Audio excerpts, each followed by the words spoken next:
We bought a chaff cutter, 26,000 pesos, electric motor, cast iron, steel, and a whole lot of missing instructions.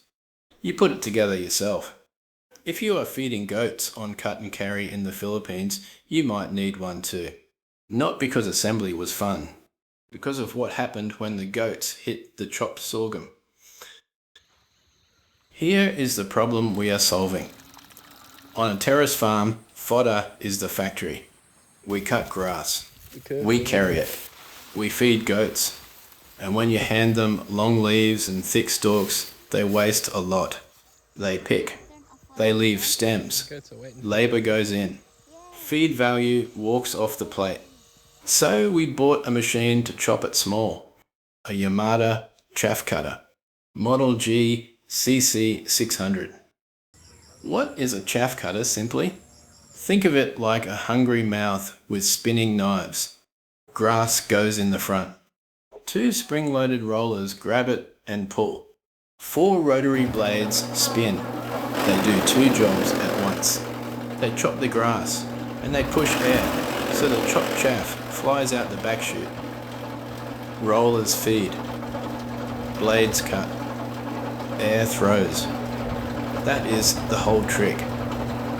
Price first, 26,000 pesos. It came COP from Manila, cash on pickup, not delivery. The motor arrived first. 4 days later, the chaff cutter body showed up. That meant trips to town, to the Lazada office. Why 4 trips? Because Lazada sent 4 messages saying it had arrived. We went. It was not there. Again, not there. Only on the 4th attempt was everything actually there. Motor and cutter. Welcome to shopping in the Philippines. It arrived with only a small amount of damage. One side guard was dented. But hey, it is the Philippines. We took it home anyway. Assembly was fairly straightforward. There were no instructions, of course, but most of it went together easy. The feed intake shroud sat a bit off-center. There was no cutout in the shroud for a bolt that holds the feed mechanism. I could have cut a proper hole. For now, I bolted it on and bent the end of the shroud slightly. That put the whole shroud on a bit of an angle, but it is not affecting operation. Now the electric motor. This part was not straightforward. The spline key did not fit the pulley they supplied. I had to grind it down on one edge to get it to fit. Bolting it to the frame was not great either. The holes in the motor did not line up clean. I had to fit the motor on a slight angle because it would not sit flat on the frame section. It protruded over the edge, over the lip. Not ideal. They give you 4 little rubber pieces in the bag of nuts and bolts. I used those to straighten the motor a bit.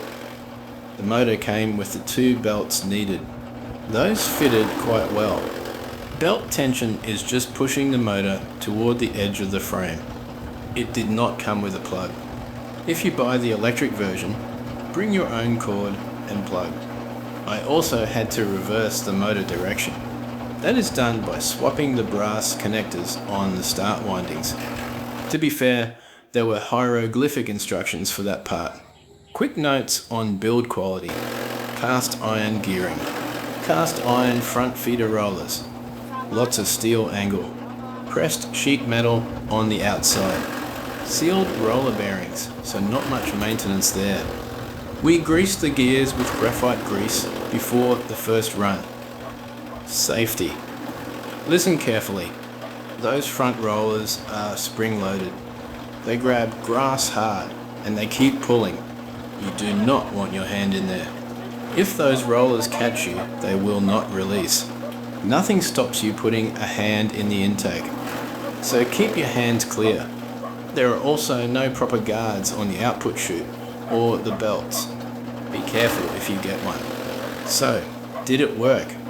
Yeah, it works really well. It chops a feed bag of grass in a few minutes, faster if you push it. The front rollers adjust for thicker stalks. That is good.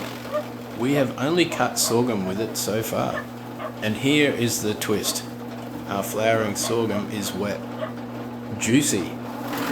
That moisture causes trouble. Chopped chaff gets stuck in the rollers and packs up at the output chute. It feels like the cutters do not throw enough air or enough chip pressure to clear wet material cleanly. If we leave it, chaff starts falling out the bottom of the rollers instead of flying out the chute. John uses a stick to keep the output open so the chaff can clear. We stop the machine and clean it out.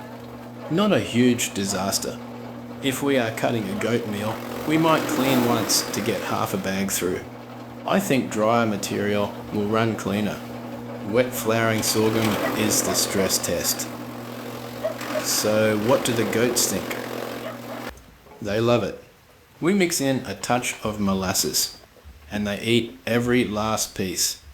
This is a very efficient way to feed. Virtually no waste. When we gave them whole leaves and stalks, there was always a pile they refused. Now it is different. Those sorghum stems are sweet. Chopped small, I think they taste that sweetness better, and they finish the lot. If you are thinking of buying one, quick tips. 1. Budget for COP chaos if it ships that way. Do not trust the first arrived text. 2. Expect to modify parts. Spline. Mount holes. Shroud. Bring tools. 3. Buy a cord and plug for the electric motor. 4. Grease gears before first use. 5. Respect the rollers. No hand testing. Ever. 6. If your forage is very wet, plan on clearing jams. A stick at the outlet helps. 7. Motor options exist. Electric, petrol, diesel, or none if you have got your own engine. We took electric. So that is our Yamada chaff cutter on a real Philippines goat farm. 26,000 pesos. 4 Lazada trips. A few farm fixes. Wet sorghum drama. And a feed bag the goats actually finish. If you are running cut and carry, would you buy one or keep the bolo and the waste? Tell me in the comments. Thanks for watching.